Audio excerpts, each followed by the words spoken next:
When life throws you a curveball, how are you going to handle adversity? Welcome to the Fearless Mindset Podcast, where you're about to go on a journey as I interview security, business, and entertainment leaders on what it takes to stay fearless. I'm your host, Mark Ledlow, and enjoy today's episode.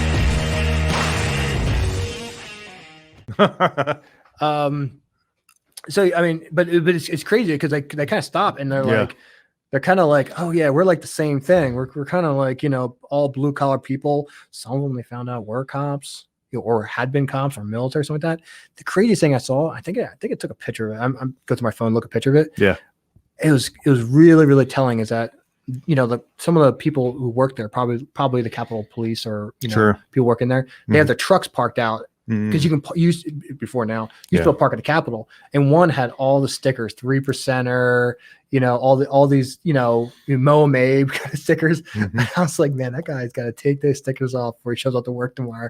Because those people, because that's like the stickers and the flag. He had like all of them. Don't tread on me. Like, right. I was like, oh, he needs to get rid of that stuff before he shows up to work tomorrow. He's going to get in trouble. So everybody you saw there in that crowd of 3 million people at the rally was a majority. It was just like you said, it was a lot of patriots. You didn't see the BLM people, the Antifa that were disguised in Trump gear or whatever. Did you see any of that? I've heard stories of that. What did you see out there? One in specific. Oh, one in specific that I tell. There's this guy. He shows up. These things. A lot of these people are crazy, and I don't mean like, oh wow, you're crazy. No, I mean they're homeless people who are crazy, and they just interject themselves into these protests. There's one guy, he has like a bunch of facial tattoos and like this kind of scraggly beard that comes down here, and he's got like really unfitting clothes, and I've seen him both at Black Lives Matter rallies going crazy and inciting violence. I saw him right there next to me in the Capitol. I actually I watched some live streams. Some people live streamed it, and I've actually been able to pick him out. Yeah, and I'm pretty sure he was on the FBI most wanted list at one point. No kidding. Yeah, I actually got a picture of that on the phone, because we would find. I would personally find some of these people that they were listing out there in the crowds. Right. There's so many people. Like if you're not out there actually looking for them, it's kind of hard to get. But I know you covered a lot of the protests before January 6th throughout DC that was going on. You're all over the place. I would say I probably had been at every significant protest situation since May. That's wild. I've been at all of them. I've lived at Black Lives Matter Plaza. I've slept there. I was constantly. My wedding night, I worked. I bet your wife was happy about that. No, that was a bad family. My family sacrificed a lot for me. I'm sure they did. Sounds like they did. They have, and they still do. I mean, even flying up to California. And, hey, Chris, do you have that video of the police car getting smashed? What do we want? No! What do we want? Justice! What do we want? No! No justice! You can see the smoke right there. The smoke makes it very hard to breathe. No tear gas grenades.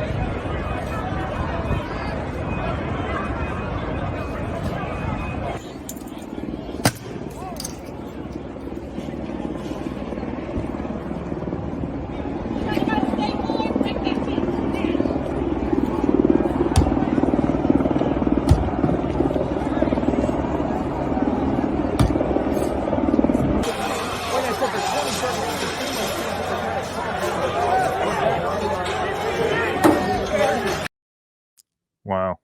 Yeah. It was, man, it's kind of weird to talk about it, because in one way I can kind of very like minimize. I'm like, oh, it's a protest and I did my job, and not like I got hurt or something like that. And there's also a way you can think about it very deeply about what this meant for a country and what it means for a country, and they're very opposite. The one thing I'll say is that, and this is just my personal feeling, I'm sure other people, and there's plenty of other people who worked out there, and plenty of other companies are out there too. But like sometimes there's people in the industry who like say really dumb things about security. Like they'll say things like, "Oh, security operators," or "we were operating." And it's like, no, you're a security guard. Pretty much. It's like you're not operating. This ain't SEAL Team 6. This ain't anything like that. Right. For about a week in May, I cannot describe what I did as anything less than actually operating. Like the severity of the situation in downtown Washington, D.C. and the job that we had to do was so extreme that I couldn't call it anything else. And when I mean this is that I can't bring any firearms into there at all. You know what I was armed with? I had a fire poker from my fireplace. Yeah. Because I didn't have a baton. I didn't have a folding baton because nothing like this ever happened. And you know, I didn't know at the time that DC was totally legal to have a baton. And I couldn't find a pepper spray. So I like last minute going out, took a fire poker, took the end off and put it in my backpack and had it out here as a baton, as like a makeshift baton. Because it was that real. Like it was that extreme. We would go out there and we'd walk sometimes 20 miles a day. And sometimes I'd be running it. If I had to drop a team off one place to go and then pick up another team because we're so short, you know, and they had needed me out there in 5 minutes, and it's a extremely violent situation. If I'm running 5 miles to run, do it. That's why you train. If I'm running this 5, I would run down there like in fully run down with all my gear. You know, it would be this constant situation where, you know, you're not in charge. The cops aren't even in charge. They can't get a hold of the situation. They're essentially operating out there because they're in this denied area. And then it's me with my fire poker and a camera crew. Wow. And like, you know, like we, and me and my team, like we really quickly picked up this kind of like almost operator thing. You can start kind of dressing like it and then like just out there, just, you know, just wearing whatever's comfortable. You know, that's why we don't really now, unless it's something specific, we don't even wear like the usual security black polo and khaki pants because that, you know, you're targeted. So we come out there and be like really just ready to go. And we live out there for, you know, we do 22-hour assignments. That's insane. Moving the entire time. And you're dealing with like the most violent situations. Like, thank God I didn't get killed, but I don't know sometimes how I didn't get beaten to death. Yeah. I wonder. I've had like groups of people like pile onto us and about ready to just tear up our camera crew. And, you know, we had to kind of talk them out of that. And that's the crazy thing is that you have to like, when you do these kind of things, you're like de-escalating and talking as you're about to get like mobbed by some really angry people. And this is something they don't teach in EP schools at all. It's new. Exactly. This is a new part of executive protection we have never seen before. Yeah, ever. And I don't want to take all the credit for it. I mean, a lot of great people worked out there. Yeah, but yeah, I had some hand in like developing like this kind of new thing. I mean, it exists in other countries, I'm sure, but like out here in DC, like I was making it up as I go along. Like the whole, I remember talking to one of the companies, one of the managers of the companies that we broker with, and talking about him about like, listen, like we're getting rid of all the ideas of like uniform and anything like that. It's like people are coming out now dressed plain clothes. And I remember him like going up and starting telling people that, and like it started circulating around Facebook. And then we took him further. We started dressing like Antifa.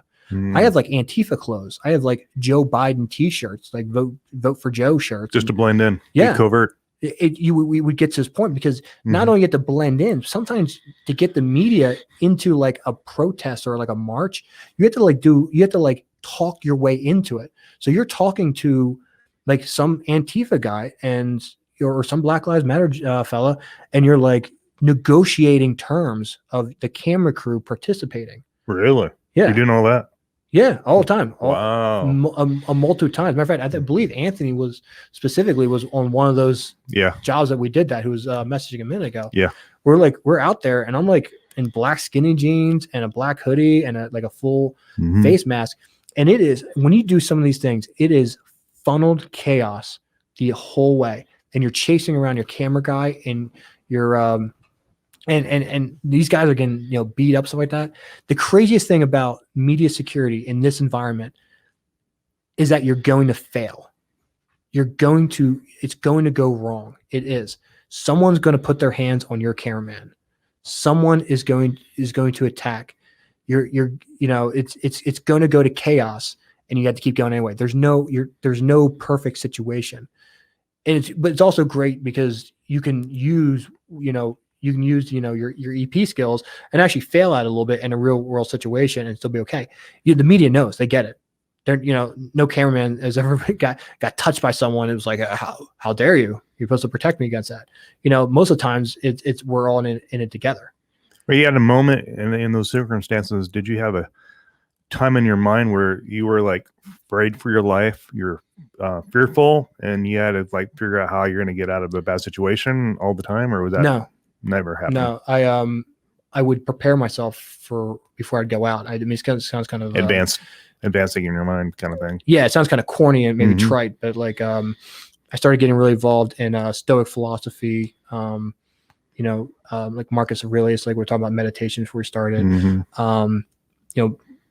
Book of Five Rings. I started. I didn't have time to read all these books again, but I would start going on YouTube and kind of listening to it, and I would start really meditating on this, and it started like kind of like almost bringing back this military thing. And that's the wildest thing is that with some of the damage that I've occurred in my life, and the psychological damage of my military life. I was really kind of coming to terms with a lot of stuff. I flew out to Florida to be a part of a retreat for 2 weeks. And, the weirdest thing is that they would be like, you're home, it's over. But then 6 months later, I'm going through like a near war situation in Washington. It's like, I think I was talking to my dad about that. I was like, it's like, they say it's done, but like, it's like, look at the news. It's like, it's just begun. I had a conversation with my commander about that. And I said, is it crazy to think that I might be one of the first participants in the next civil war? And he's like, no, it's not. And he's like an he's like in some. What's his rank in the military? I get it. He got as a major. He works in more interesting fields. Let's put it that way now. Interesting. I don't want to bring up too much of his stuff, but like sure. he's a guy who's probably read in, and he's like, no, it's not crazy to think that at all. So he's thinking things are going to be happening soon. He can't really say. He knows, but he can't. Classified information. But I called him and like asked him about leadership and things like that. And I was like, am I crazy to think these kind of things? And he's like, no. It's like, no, it kind of looks like that. And someone who probably like maybe thinks a little too deeply on things sometimes. It's like you are kind of stuck occasionally in these profound situations in your country, and you're in front of the White House. I'm doing this stuff and I'm looking over and the White House is there. It's like it's really a surreal situation, and you keep going and you keep building, and our company in 6 months went from, I mean it was 8 months now, but it went from, I hadn't worked in 3 months. I had a single job in 3 months. My wife is 6 months pregnant. A lot of pressure. And I made and two. Fielding 2 weeks ago, fielding over 50 people on an assignment and looking at major deals. And it's all because of what happened. It just, this whole thing kind of blew up, but it wasn't for a lack of trying. I mean, then he got sick on top of that. Yeah. I got COVID on the 6th out there in the Capitol. When they say that was a super spreader, they're telling the truth. Liberal media got it right. Liberal media got it.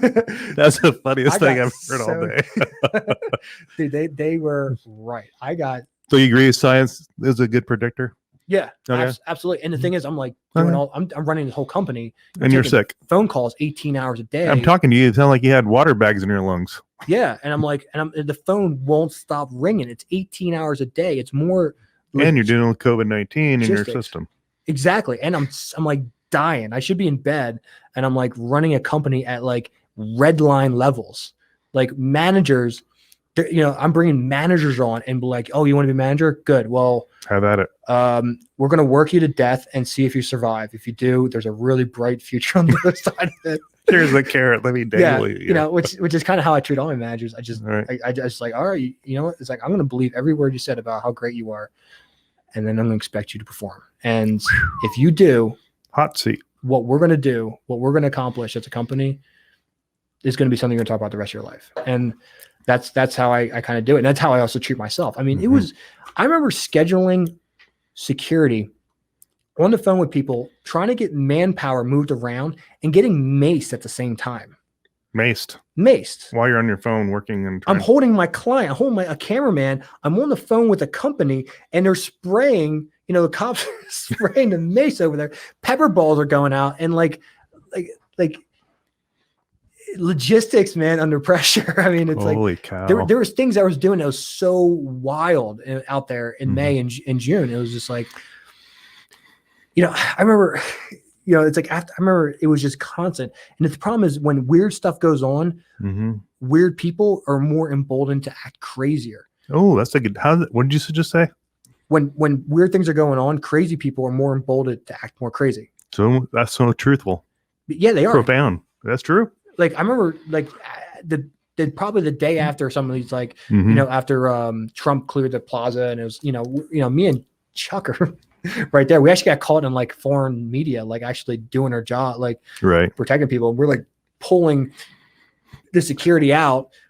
And also trying to make sure they get the best footage. That's the problem. That's the real difficult part about media security, is that you're protecting them from the danger, but also letting them get in as deep as possible to get the best shot. You are a part of the film crew essentially, because you're holding them in, and you're watching their back, and you're protecting them. Sometimes literally with your own body, so they can get the best shot. You are a part of that mission, and that's why the relationship between security, media security, and your camera crew, and it's so tight. It can be very, very personal. I like have, some of the people I work with I have very friendly relationships now. Of course. Hang out with them now because they're not like, it's not like working with a CEO that's like, there's this distance. It's like, no, you're part of the crew now. You're part of the team. But anyway, get back to like some of the things happen. Like after the Trump cleared the thing, I remember the next day we just jumped out with a media crew to go check out this house where this guy like let a bunch of Black Lives Matter people come and hide in the house away from the cops, something like that. Sure. It was like one of the like many events that happened. And like I remember we jumped out of the van, and all of a sudden like some giant dude is sitting there with a hatchet. A hatchet? Yeah, he's just right there on the sidewalk with a hatchet. He's like doing this. It's like like how crazy people kind of hit their head a little bit. He's got a freaking axe in his hand, and like, what the heck? It's like my camera person, and then my reporter, and reporter doesn't even realize it. And I was like, you always think about these kind of things. Yeah. Like, when have you dealt with a man with a hatchet? That was like a new one. I like just pulled out that that fire poker. I was like, thank God I brought this thing, man. And I was just out there, and I was just like waiting for him. I just looked at him. I was like, calm down, buddy. Calm down. And he kind of like was, and eventually kind of like walked off and like went on to it. But like, he was looking for someone to hack up. I don't, who knows, man, but it's like, geez, you're talking about like a sudden issue is like, how far away was he from you guys? Oh, you and me. Nowhere. Yeah. I'm sitting here. He's got a hatchet and I got a fire poker, and he's just like, no, he's like beating his head. Yeah. With a hatchet in his hand. Like, he's hearing voices and stuff. Yeah, exactly. Probably. He's a schizophrenic, but he's got a hatchet now. Because now you can just walk around with, like, there's a part of DC. There was a time in DC for 2 weeks. You just walk around whatever you wanted. Wow. Like baseball bats, like wrapped in freaking, like, barbed wire, like whatever you want. When we were even doing the MAGA thing, like people had like baseball bats, like just hanging on a bat, like, there's just too many these idiots to like, for any law enforcement agency to get them all up. How many people were over there actually there? I've heard 20,000. I heard 1 million. I heard 500,000. What was your guess? Hey, Josh, what do you think? That's one way to do it. Josh, you there? He was there. Well, maybe he got off. Maybe 500,000. 500,000? Dude, yeah, I mean, no, it was massive. It was massive, and it was hundreds of thousands of people in the Capitol. Yeah, I mean, it was wild, like truly. Like I remember, like, so I've always leaned conservative, personally, and I remember like watching this go down, and I just picked up a new news crew. It took about 3 minutes, to get a new client, and and everyone's calling. So many people are calling me that I can't even get a phone call because people are just calling me simultaneously. It's like, get it out. It's like I can't get out. And then on top of it, like the Secret Service using jammers to heard that. Block. Yeah, like I couldn't. There's points where we just lose service altogether. I heard they're doing that in Wisconsin. They were like reduce the power to the cell phone tower by such percentage, and it'll reduce the radius of the repeating capability of that tower. Yeah, exactly. They want to minimize electronic warfare. They want to minimize electronic warfare. Exactly. That's what I heard from some Marine friends of mine that are up there working, and I'm not going to tell who said that, but they'll keep that quiet. Oh yeah. Until we find a little black box that can fix that problem. Exactly. Little repeater, military style. Oh my God! Whoever comes up with that's going to make some money. Question. Oh, thanks, Perry. About $500,000. Good job, Perry. Appreciate it. Yeah, yes, I agree with him. It was about $500,000, but like I'm I've always kind of been a conservative and I'm kind of a Republican, and I remember like watching all those people just go up on and everything that happened, and then they're like, someone just died inside, and I was just like, some of that Republican just kind of melted off to the ground right then and there. I was like, I don't know. Interesting. Well, times are changing. Well, it's very interesting because you can kind of develop certain opinions because you're out there constantly dealing with Black Lives Matter and Antifa. Right. And these are two situations. Which you did all spring. Which organizations that are Democratic, that are another question. Liberal. And wow. Yeah. 700,000 easy at the January 6th Trump MAGA rally. The crazy thing about that rally too, that day, I didn't really think about that much. I didn't really consider it. I've kind of just been doing this for a while. And I was like, let's just get out there. Let's get the team out there. Let's get people, we got a detail. And like, I didn't know it's going to be like, I was going to be in the middle of like American history. It unfolded before your eyes. Yeah. I didn't even, know it is.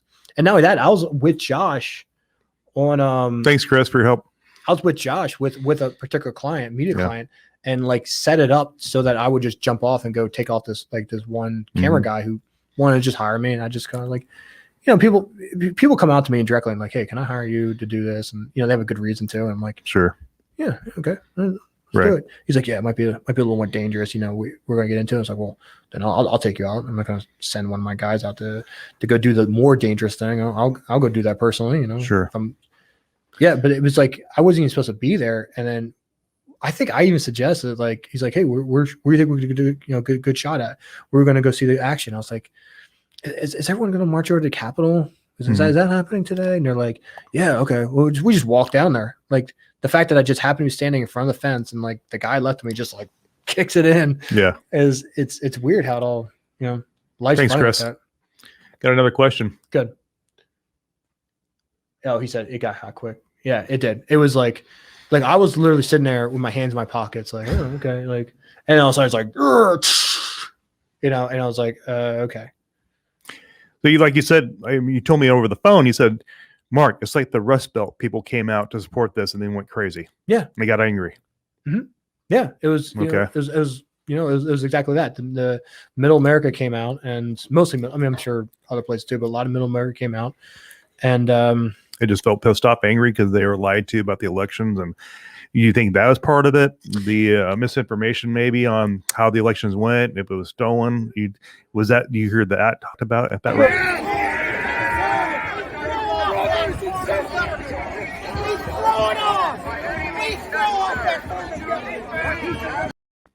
Yeah. Thanks, Chris. Yeah, I don't want to take too much more video than that because I was like kind of like trying to protect my client. Yeah. It's so like in I know it's like in media security, like you can kind of, it's not like doing like EP. It's like you can kind of like take your videos. Matter of fact, some of my videos have actually made the news. I've actually. Congrats. Oh, thank you. I didn't get paid for it. They didn't pay you? No. TMZ, come on. I was talking to one of my guys. I was watching my wife. I was watching like Nightcrawler right. Or yeah, you know what that movie with I've heard about. Yeah, he goes films like freelance films the news. Right. Yeah, so I was like asking, I was like, hey, so I watched Nightcrawler last night, and do you guys pay for this stuff? Yeah. They're like, no. They're like, no, we used to, but that's not a thing anymore. And I was like, okay, but yeah, I mean, we've actually captured footage for our crews and given it up, and it's fine. So we do take some footage, and I think it's valuable, and as long as you do it responsibly, I think it's fine. Yeah, I think the big thing there with the non-disclosure agreements, non-competes, you got to honor those agreements with whoever you're working for, and then if you're under your own umbrella, then you can do whatever you want as long as it's a direct contract. Oh, absolutely. For the people who are going to watch us, key notice: I never said a name of a company. Roger that. Or a name of a manager, or a name, unless they're one of mine. That is. NDAs, non-disclosure agreements, and non-competes are so imperative, and Yeah. you gotta make sure you're licensed, insured, and all the legalities in the industry to protect yourself. Well, absolutely. And not only that, no one wants to hire a guy who's going to talk. Mm-hmm. Exactly. It's like that. I know there's one guy who started talking about working with Kanye. Mhm. I've seen him kind of like online a little bit. And it's like, Okay. have you seen that guy who's talking? He's I know talking him. about how bad. Oh, you know him? I know a few of the guys that work with them.